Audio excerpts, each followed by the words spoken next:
Сайхан Баяр гэдэг би талын эзэн компанийн захирал.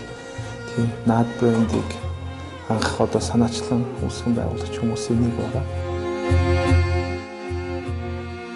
NAD брендийн одоо яг тийм бүтээгдэхүүний хамгийн ихнийхэн бүтээгдэхүүн бол энэ Mimo гэр байгаа.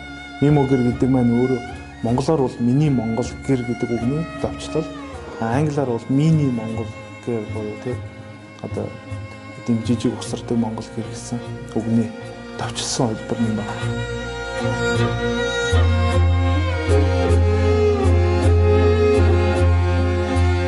За Mimo гэрийн бүтээгдэхүүний маань гол үндсэн хоёр том зорилго байгаа. За нэгдүгээрт энэ монгол гэрийн одоо энэ 3000 жилийн өмнө үүссэн энэ онцлогтой энэ сайхан монгол гэрийг бид нар дэлхийд таниулах тий. Тэгээд одоо үр хойчтой өглөөлөн үлдэх. Тэгэхээр эхний зорилго маань бол үр хойчтой өглөөлөн үлдэх. Одоо энэ хүүхдүүд маань монгол гэрийг яаж угсрах уу те ямар байдгүй гэдгийг одоо зүгээр харснаас цааш бус юмыг мэдэхгүй байгаа. Тэгээд мэдэхгүй юмдаа хүн татагддаг. Тэгэхээр бид нар энэ тоглоом хэлбэрээр хүүхэд залуучуудаа монгол гэрийн ойлголтыг өгөх, сонирхуулах, цаашдаа энэ үр соёлыг авч үлдэх гол зорилготой. Нөгөө хоёр дахь том зорилго маань дэлхийд таниулах. Одоо бидний чинь нүүдэлчдийн удам угсаал гэдэг те.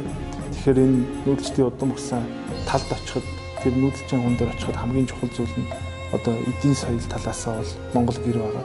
Тэгэхээр монгол гэр гэдэг нь бидний салшгүй гэсэн учраас дэлхийд энэгээрээ тунхаглаад монгол гэр бол Монголын юм аа гэдгийг бас нэг бусад улсад тунхаглчмаар санагдсан. Тэгэхээр энэ үднээс хоёр дахь зорилго маань дэлхийд монгол гэрээ таниулах, эд одоо үлгийн соёлоо бид нар гайхуулах тийм зорилготой.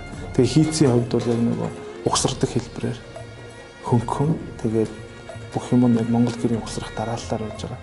Тийм болгож байсан.